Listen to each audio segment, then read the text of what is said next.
Morning guys, Mon here. Today I want to talk a little about my build I currently am finishing off a few challenges with. This character is somewhat a little memey, but with way too much currency invested into it. And currently I'm just running down Conqueror maps to get the completion for the 200 witnesses for the Maven. And yeah, while this character started out as a pure meme character, it somehow gained decent strength with way too much investment. So I cannot really recommend playing this build when you just want a strong character, but it's a pretty fun concept. So I thought I'd share it. Because this character utilizes Frostblink to get around the map and deal damage. And yeah, the Ignite is quite respectable at this point, even on stuff like Conquerors and Zeros and yeah, pretty heavy bosses. Like, I even managed to take down like 20% of a heavily buffed Uber Exarch before he just started spamming abilities, which I could not dodge really, so yeah, there really wasn't anything I could do. But yeah, I think it's quite interesting that this character was capable of actually damaging the bosses at all. It was something I did. Oh, wow. Okay, yeah, we currently play here something with crit and stuff, and I didn't really look at my mods.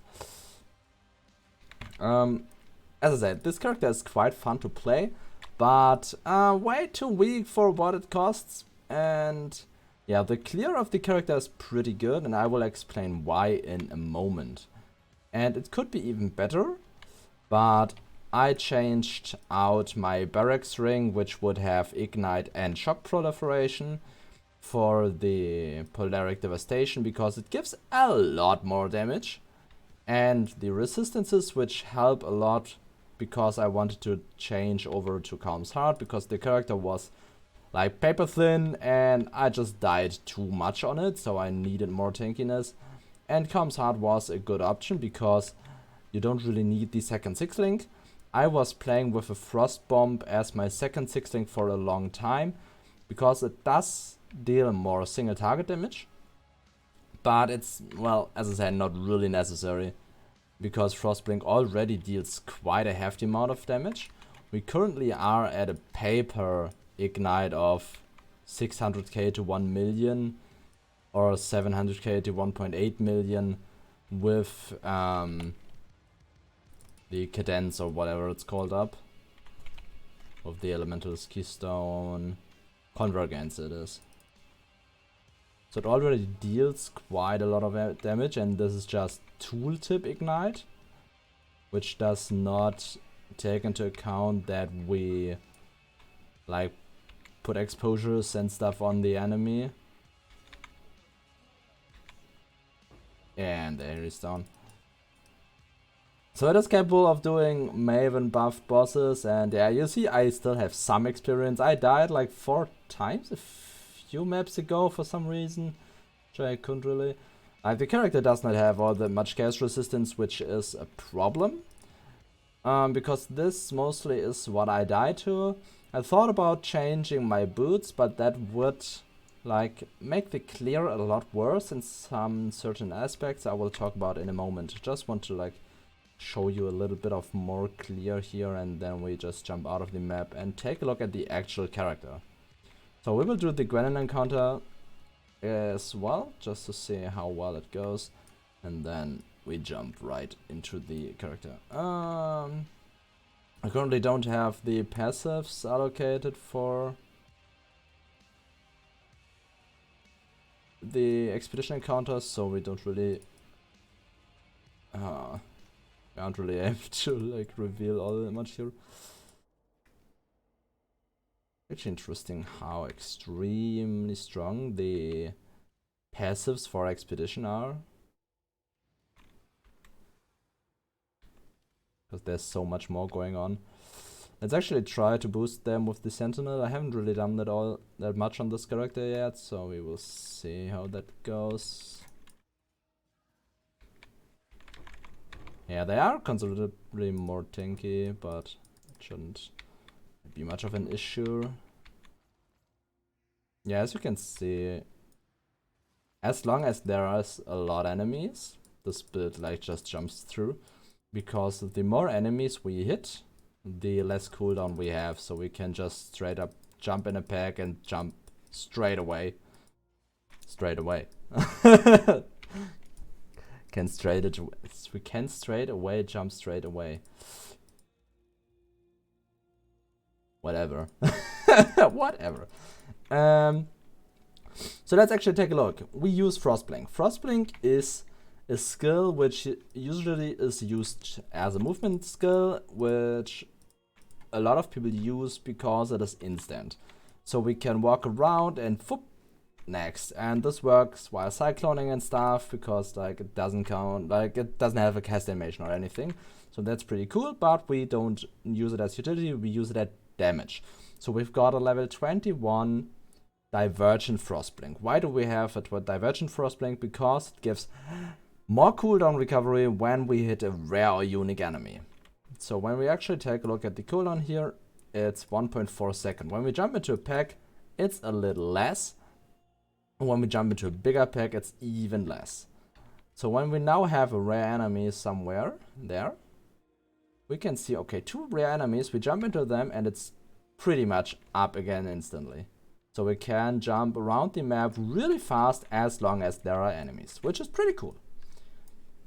Then we've got a pretty weird setup here. We are playing a skill with like a bow skill. We've got a soldering bow. We've got some interesting items going on here, and a mage blood, which is very expensive. And of course the most expensive piece of the character, together with the ashes of the stars. So these two alone are about 250x or something. I don't know what the current prices are, because I haven't really played a lot in the last few days. But let's actually take a look at why this character is built like this. So we are using the Cardigan's Crown. The Cardigan's Crown is a helmet that gives Battle Mage, which says, hey, you gain all your weapon damage as flat damage on your spells. Which is pretty good, because both just got buffed and have huge base damage, and the initial idea was to play purely Frostbomb. With a space there. And when we take a look at Frostbomb, it has an effectiveness of added damage of 310%. So with Battle Mage, we gain 3 times our weapon as base damage, which scales the Ignite, which is huge. Now, when we take a look at Frostblink, Frostblink has 180% only, and even less base damage than Frostblink, I believe. I can't really see that as a level 1 version here, but we might have the level 21 here. The 21 Frostblink, okay, it's about the same. It's not like that much of a difference. But we can see Frostbomb does deal more damage. There's no doubt to it, and yeah. Overall, Frostbomb is the better single target, and has the reduced life regeneration rate, which is huge. But I pushed the character so far that it really does not matter all that much, aside from probably endgame bosses, where it would be better to use Frostbomb. But when I should be totally honest with you here, both of these skills are not optimal. When we take a look at the path of building quickly, before we dive deeper into the character, and you see the numbers, I currently am sitting at about 5.5 million Ignite DPS. And when we take a look at Frostbomb, here, where do we have it? Frostbomb. We sit at 5. That's my setup not correctly here. We should have more on Frostbomb. Oh, it's because we have combustion in here. Oh, we take out. Oh yeah, exactly. We take out combustion here, and we see Frostblink goes down to 4.4 million. And when we take in combustion here to have the when we put in the elements, we sit here on 7.4 million Ignite DPS. So it's about 50% better, which is a lot. But when we now for example, take Firestorm. Take a level 2120. And then instead of Cold to Fire, we use like Efficacy or something. I'll probably use Combustion here because we don't have two setups, so we can take out here. With Firestorm, we have an 8.2 million DPS. And when we now take a look at Val Arc, which is the probably appropriate way to play the skill actually, we sit at Val Arc 9 million DPS. So Val Arc is by far the best variant, and even on bosses you will have Val Arc all the time because it has a very, very low Val Arc.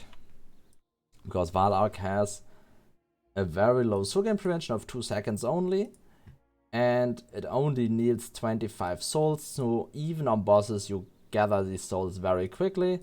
But I would advise to probably not use Val Molten Shell then, because like you want to gather these souls as quickly as possible. And by the way, this is without the enchant you would use for Arc, because when we take a look at the enchants, we have the Arc Chain Additional Time, which gives another 6% damage, which is another like 500k ignite, which is a lot. So Arc by far is the best option for this character, and I don't want to say like, you play it with Frostblink, that's like really good, because it probably isn't. It's just fun to like jump around the map very quickly, burn everything around you, and everything dies, which is really cool. So Frostbomb is a pretty good option as well, but you need a second 6-link then, because you can't clear with Frostbomb and you go down to like 4k HP, which is quite bad. With Arc we can as well take other boots, which give another like 15 to 20% more damage, so we would push it to like probably 12 million there. And when you reach like damage numbers like 12 million, it's fairly easy to like get a bit of damage here and there and push it to like 20 million.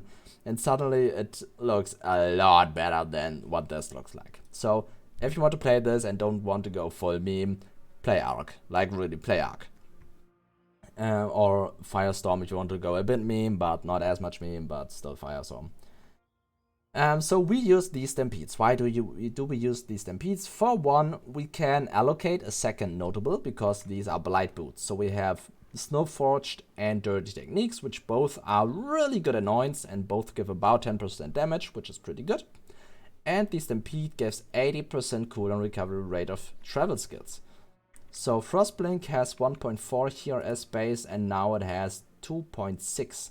So this means that if we don't hit enemies, we really can't do anything for a long time. So we need these Stampedes on this character. I thought about swapping it around and probably like getting some cooldown reduction on the new boots and chaos resistance and life probably to get 5.5k. But Stampedes just are really good. So I don't really want to ditch these Stampedes, but you could do that and would probably gain still a lot of damage, because you could use the lab enchantment for flat lightning damage, which is really good. So yeah, if you play Arc or something, get the enchantment for flat lightning damage if you haven't killed recently. This is very, very good on endgame bosses and stuff like that. And yeah, like Conquerors, endgame bosses, everything in that direction. Then another important piece of this character is the Replica Emberwake. It reduces the ignite duration by 90%, but it's a reduce, so it is scaled with our increased duration of ignites, which is in stuff like, where is it? Unbound elements give 8% increased duration of elements, so that cancels each other out, and we end up with an ignite of like 2 seconds or 2.5 seconds or something like that. This is not entirely correct. I don't know why it's like that here, because I believe there's the faster ignite not calculated in, and when we take a look at the path of building, we have an ignite duration of, I believe, 2 seconds. Just jump into the calculations tab of Frostblink, take a look at ignite here, and then we see ignite duration 1.995. So we need to apply it often, and without these Stampedes we would probably like not get the cooldown far down enough to like always apply the ignite, especially with Frostblink. It's very difficult because you have about 2 seconds cooldown on the explosion stuff, and yeah, it's just not very optimal. But and you need to like to make it feel good, you need a restoration, and restoration is not a great multiplier and stuff like that. So kind of and then I use Mage Blood, of course. Well, I mean, what it says, of course. I used it with a Headhunter before and with a Rare build before that, and Headhunter and Rare felt exactly the fucking same, because Ignite really doesn't scale well with Headhunter, and yeah, Mage Blood just is way too good, because we can do stuff like gain 50k armor and 35k evasion for free, basically, and 56k when Molten Chill is up. And we gain a lot of chaos resistance without this flask. I'd be at like minus 50 chaos resistance, and now I'm at plus 15.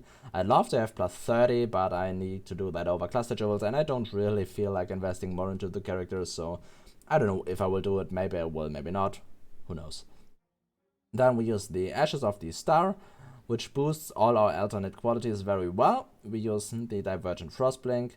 We use Anomalous Flame Surge, which gives Scorch enemy, which is great. We this is not calculated in the damage, by the way, because it occurs too rarely.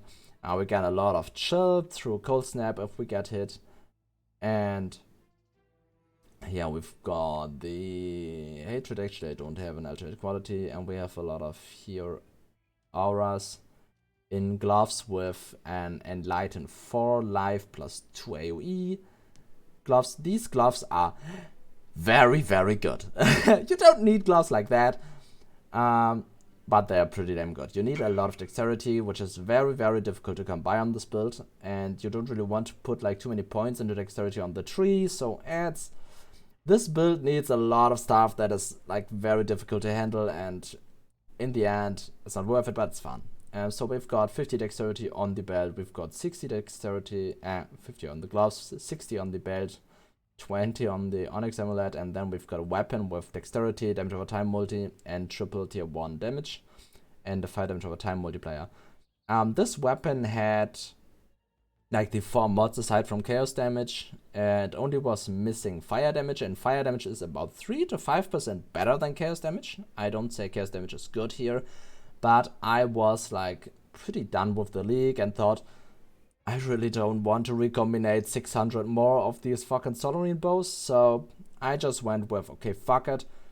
We craft a suffix, go with Augment Chaos for 25x, I think, and finish the bow as is, because the damage difference is not that high with chaos damage, because we are an elementalist, we don't care what damage, we just care about the numbers of the damage. And it's not all that much of a difference. It's about the tier 3 fire damage, the chaos damage, and you will always hit tier 1 because there only is 1 tier in chaos damage. So yeah, it's pretty whatever. But it's not perfect. It's far from perfect. We use the Saurian base because it has fire damage in the implicit, which is more than the difference between the chaos tier 1 and the fire tier 1. So even if you have a triple tier 1 other base, it's worse than the chaos version. Then yeah, this bow was a bitch to craft, but I was really lucky on the first bow, but like I was really lucky on getting dexterity, damage over time multi, cold and lightning damage. But getting the fire damage just didn't work out. I recombinated so many bows, and they all bricked at some point, that I couldn't even attempt to throw 2 four-stat bows together. So yeah. Here we are with this bow. And then we've got the Replica Melanie's Mechanism. This one is pretty cool because it gives just some life and blind and has sockets and throws the sockets, which is an Anomalous Frenzy, which like just provides us with frenzy charges, which is great for more damage. It's just 12% more damage. And then we've got an Awakened Hex Touch with a flammability. It's a flammability, it's kind of self-explanatory. And we've got the Divine Blessing, Life Tap Increase Duration, Hatred. This one is not qualityed. What the fuck?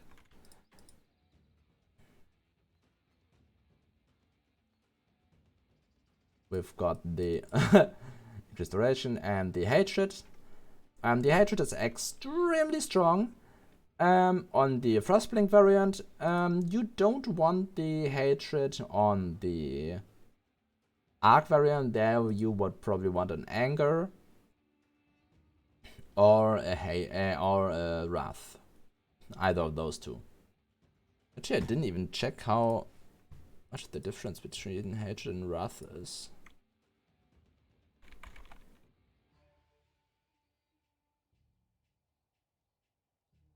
Oh, because okay. Now, wrath doesn't make a lot of sense here because it's let me quickly change it up to R. Oh, we don't. Okay, never mind. With Arc, wrath will probably be better, but whatever. Because the boot enchant as well gives lightning damage, so you would probably want a wrath here instead of a hatred. But hatred is pretty cool. But we'll talk about that in a second when we actually are done with the gear. Let's take a look at the passive tree. We play an elementalist with cluster jewels and elementalist shenanigans because with the bastion of elements, cluster jewels scale very, very well because we gain more like shield from every single notable, and cluster jewels like tend to have a lot of notables. So we have a shield of 2,775, which could go higher because I still want to like put in small cluster jewels, but while I'm level 95 is still good level. I probably do level 100 with some rotas or something like that and be done with it, but I'm not sure yet if I want to do it, if I want to invest the time, we will see.